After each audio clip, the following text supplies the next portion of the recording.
Yep, we still at the venue. We trying to figure out what triggered, who hit what, why would you do that. Got my boy Rob out here stressing because he got two women that's fighting over him. All we had to do was just walk away, and this wouldn't even happen. Then you got your kids over here watching this, acting like this is okay to do, when it's actually not. So y'all ready to talk about it? Because I am. So Rob just asked, like, why did you say something like that? Why would you do something like that? He just trying to figure out. He said, don't do all that. So then she gonna say, she ain't been coming to see you for 16 years. And he was like, stop saying that. See, that's what I was talking about. Some things when people be feeling their head up while they locked up, and then they want to take it and use it against you, but not to him, but to the other person because you've been there. We understand you've been there, but he's tired of hearing it. And clearly that's making him mad on his day, his welcome home party. His siblings already didn't show up for him. Now you over here hitting his mama and smushing her. And y'all, it's just too much. Like, it's really messed up because she didn't think about him. She thought about herself just because she was mad. If she was already mad, she should have went over there with her kids. Because, I mean, after that, she said that her daughter calmed her down. And I'm just like, okay, so you should have went over there. You said you're going to get you a drink. You go get you a drink. Because all of that was unnecessary. So she's mad. She don't know how the relationship gonna go. She just still fussing and stuff like that. So she finna walk off and go inside. Rob is just flustered. And Kate all up in the elevator talking bad about her. She's talking about if he leave her, I'ma still be here and all this stuff. Like, girl, your son is grown now. We get it. But at the same time, it's gonna be okay. That's all I'm gonna say. Because nobody was right or wrong in this situation, but I'm gonna say it was wrong only because that was his mama. So all of a sudden, Teeny daughter walks in. She asks her, Mama, are you okay? Yeah. All of a sudden, Teeny started having a panic attack. She started hyperventilating. She told me she can't breathe and all this stuff. And then she started walking down the hallway. She got Cheyenne all like discombobulated because she's just like, what's going on? Like, she understood what happened outside, but she's trying to figure out, my mom can't breathe. My mom can't breathe.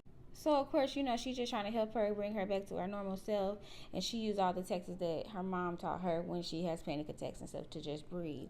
And then she just want to ask, like, what was that all about? And of course, she's gonna tell her kids what happened, but you already know the kids gonna be on whomever's side, and that's the sucky part about it with kids, where one minute they all together, and next minute they're not. So you know how that goes.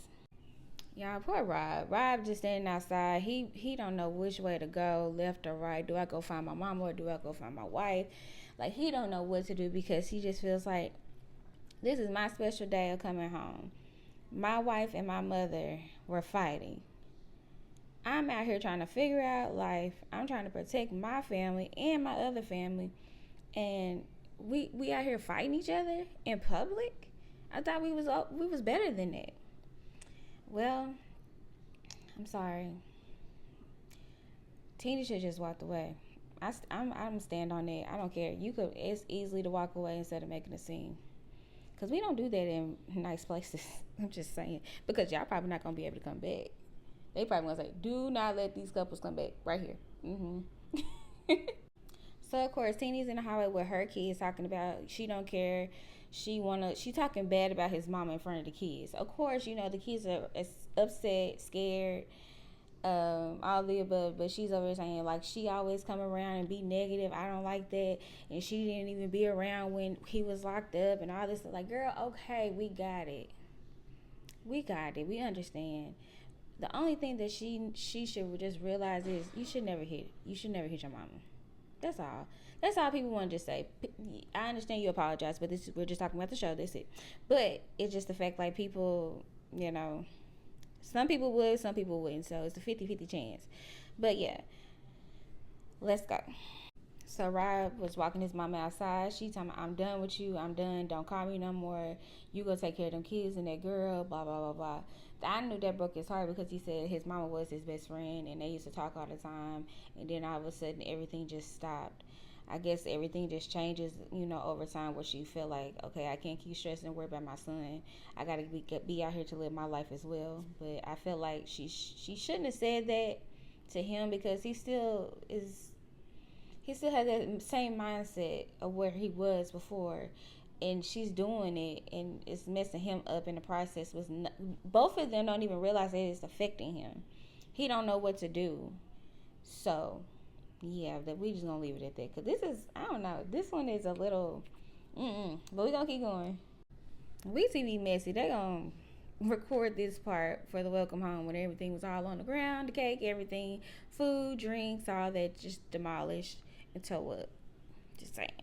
So finally, they leave the venue. They get in the car and they leave. Rob is looking just distressed at this point, like, I'm just ready to go home. Tennie over here doing this.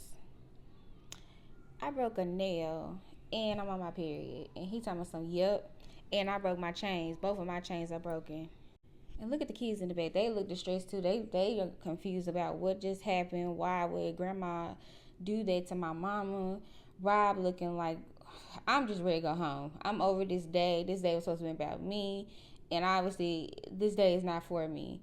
And Tennie's over there worried about her nails and being on her cycle. I'm just like, girl, if anything, you could have been trying to say something else besides that. Like, you want to still say that she was in the wrong and you're in the right.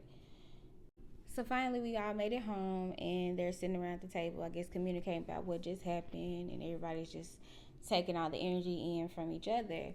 So Rob had to, like, split everybody up so he can talk to Tennie alone and have the kids go take a shower and get themselves together, calm down. So he basically was just asking Tennie, like, what happened? What made you do that? And she just saying, like, oh, well, she hit me first. It's not my fault. She should never start acting like that and all that stuff. And he just looking like, bro, it could have been avoided. And you didn't even think about me. You didn't think about the kids. All you was just worried about is wanting to hit my mama. Like, at the end of the day, I know y'all say she deserve it. I know some people say she don't deserve it. But at the same time, when it's your mama, it's your mama. If she did right or wrong to you or your significant other, you still gotta show respect, no matter what.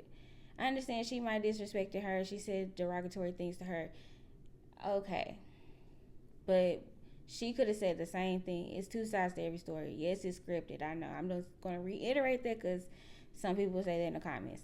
But in real life, that's what it is. So it's not like they have kids together. So that's a good thing. But I'm just saying, like, let's be realistic here. If that was your mama, you would be doing the same thing. And the way he feels is he has two women fighting over him.